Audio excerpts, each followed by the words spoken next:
kind of gives me that sexy rasp in the voice, you know what I'm saying?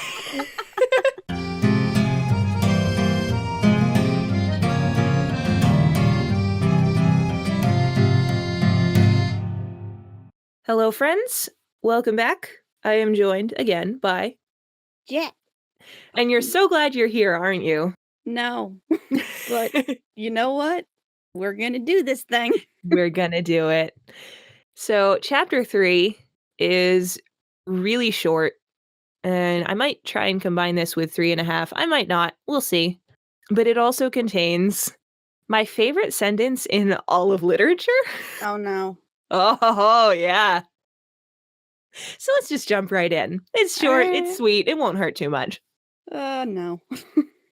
Consciousness returned to Grigner in stigmatic pools as his mind gradually cleared of the cobwebs cluttering its inner recesses. Yet the Whoa. Stygian cloud of charcoal ebony remained. In case you couldn't guess, that was it. That was my favorite sentence of anything I have ever read. Oh, wow. The Stygian cloud of charcoal ebony. The black cloud of blacky blackness. Pretty much. Oh, and then an incompatible shield of blackness. Just reinforcing it. Enhanced by the bleak absence of sound. Grigner's muddled brain reeled from the shock of the blow he had received to the base of his skull. The Just events... in case you forgot. Quick recap. The events leading to his predicament were slow to filter back to him. He dickered with the notion that he was dead.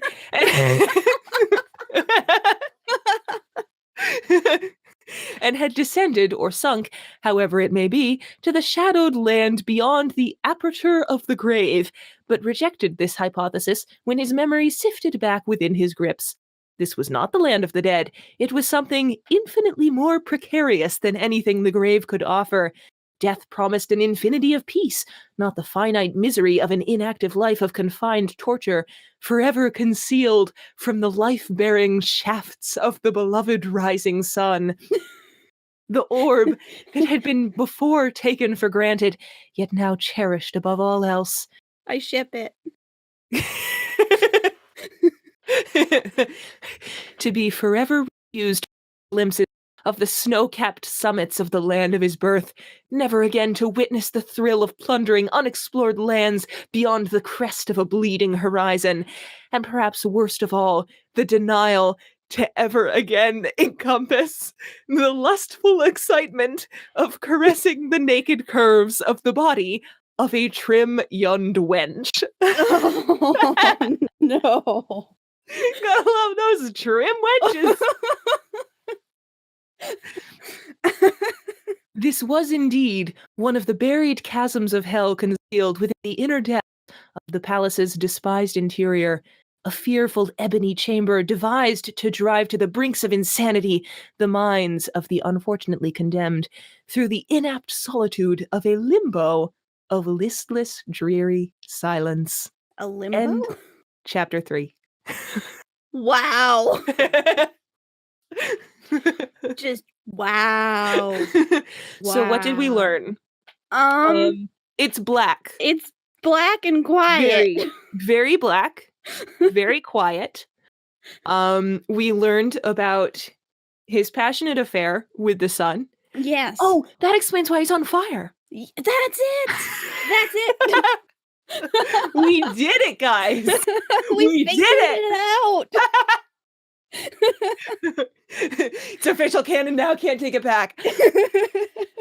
And we did also learn about trim young wenches.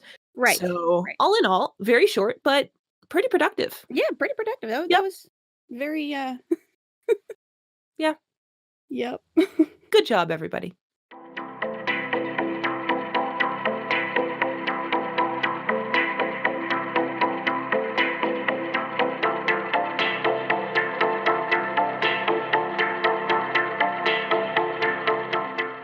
All right, howdy. Here we are, chapter 3.5. It's been a while since we recorded the first half of this, but chapter 3 is really short, so I'm just combining 3 and 3.5 into a single video, but it's been like a few weeks. Actually, no, it hasn't, because I recorded chapter 3 before I moved. Yeah, it's been a while. Yeah, it has. Oh, that's right. I did just move into a new apartment, and the recording setup is all different. I've been sort of adding acoustic treatment as I've been able to afford it, but if there is a difference in quality between the first half and the second half, that would be why. So without further ado, let's just get right into it. Let's do this. A tightly wrung elliptical circle or torches cast their wavering shafts, prancing morbidly over the smooth surface of a rectangular ridged altar. We're off to an amazing start. Aren't you glad to be back?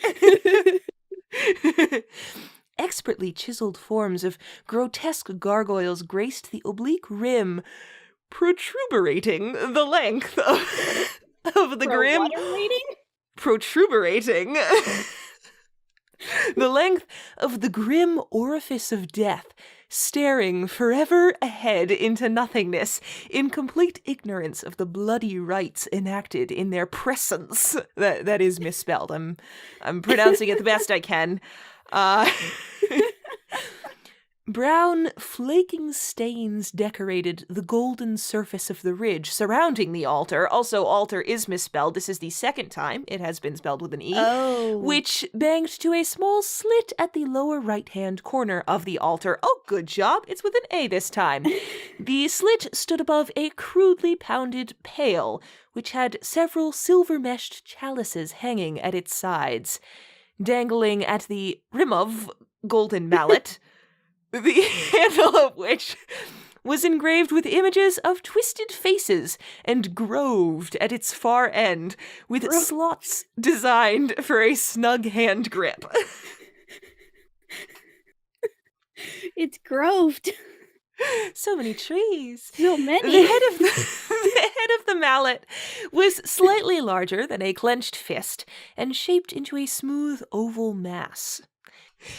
Encircling the marble altar was a congregation of leering shaman, eerie chants of a bygone age, originating unknown eons before the memory of men, were being uttered from the buried recesses of the acolyte's deep lings.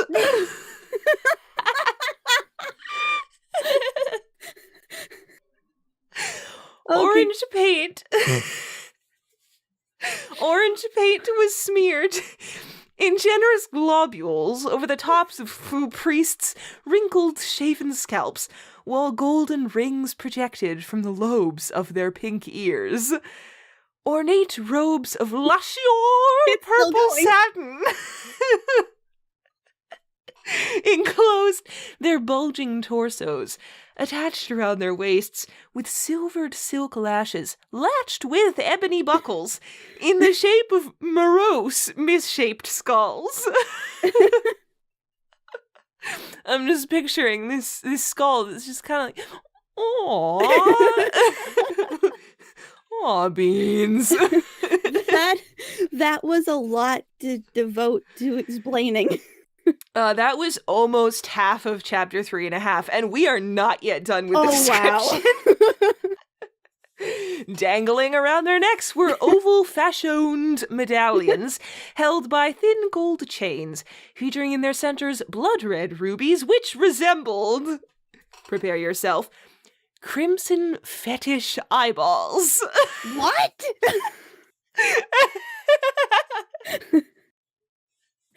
What does Google that at your own peril.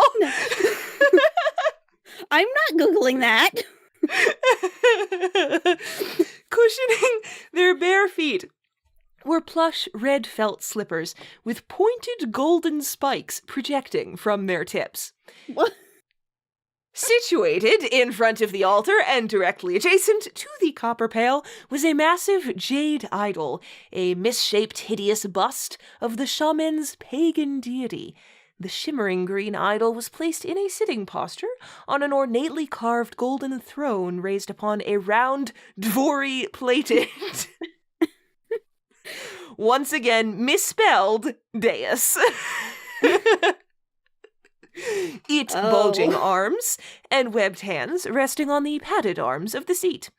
Its head was entwined in golden snake-like coils hanging over its oblong ears, which tapered off to thin, hollow points. Its nose was a bulging triangular mass, sunken in at its sides with gaping nostrils. Dramatic beneath the nostrils was a twisted, shaggy-lipped mouth, giving the impression of a slovering, sadistic grimace. It was not grimacing. That is very important to point out. I must make that distinction. It was merely giving the impression of a grimace. Right, yes. But does it have fur? An excellent question. I really want to know who I can ask concerning the degree of mustachio that resides upon the lip of this idol. Yeah, exactly, because, shaggy... yes, shaggy lips. That's not necessarily a mustache. That just sounds like... maybe he needs chapstick. I don't know. Maybe he has needed chapstick for many, many years. Wow. All right, now prepare yourself. I know you're going to love this next part. All right. At the foot of the heathen deity, a slender, pale-faced female, naked but for a golden, jeweled harness, enshrouding her huge, outcropping breasts, supporting long silver laces which extended to her thigh, stood before the pearl-white field. What's that referring to? Field? Stood before the pearl-white field, which I am still... because it's a round, dvory-plated dais. It's supposed to say ivory is the thing. Oh. Yes, but there's a D there. With noticeable shivers traveling up and down the length of her exquisitely molded body. Her delicate lips. Yes. Well, I mean, you just heard how she's dressed. Of course, true. She's cold. True. Very honestly, true. This give this guy points for realism. Somebody get that girl a coat. Her delicate lips trembled beneath soft, narrow hands as she attempted to conceal herself from the piercing stare of the ambivalent idol. Glaring directly down towards her was the stony, cycloptic face of the bloated deity. Gaping from its single oblong socket was scintillating, many-faceted scarlet emerald. Wow. A brilliant gem, seeming to possess a life all of its own. A priceless, gleaming stone, capable of domineering the wealth of conquering empires. The Eye of Argon. And that's it. That's it? Yes. That entire section was just devoted to describing. Chapter 3.5 is a very long description. Yeah, well, I told you it would be short. That wasn't bad. Yep. Next chapter, chapter 4, is dedicated to a thrilling fight to the death. So, get your action pants on for the next chapter. Exciting. I do want to just take a quick moment to mention promo time. I know that 3 out of my current 5 subscribers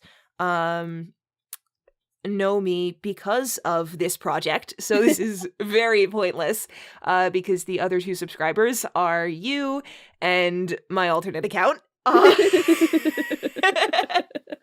Oh, shut up, you've all done it.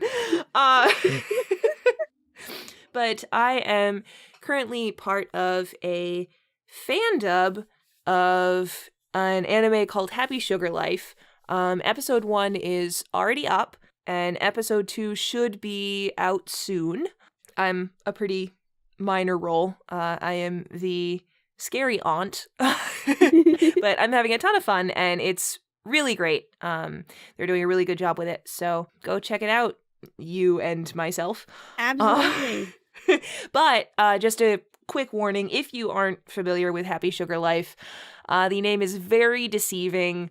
This is a rough one, lads.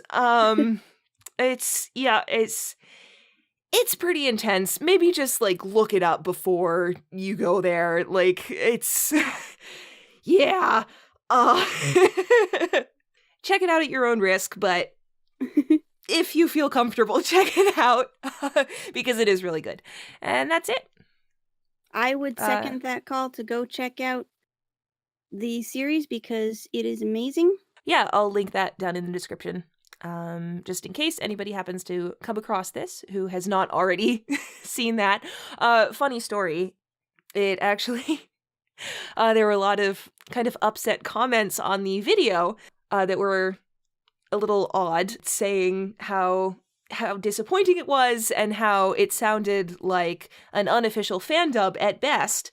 Of course, it is an unofficial fan dub. And it turns out that a couple of the larger anime pirating websites had actually put it up as the official English dub. Oh, wow. Yes. And so people were rather upset about that. But it is an unofficial dub, and it sounds really, really good for an unofficial dub. It's really fantastic. So yeah. That's awesome. And like I said, hopefully episode 2 will be out soon. So, thank you for joining me once more. Absolutely. Last time, we established a questionable rating system. Shall we continue with the ratings? Sure. All right, what would you give chapters 3, which you probably don't remember, and chapter 3.5? I would give it a handful of stale jelly beans. Excellent. Beautiful. I would give it my unceasingly runny nose. That is the one Ooh. thing I don't like about cold weather. Yep. All right. Well, thank you for joining me once more for this beautiful torture, this exquisite pain. And Absolutely. and I hope to see you soon for chapter 4.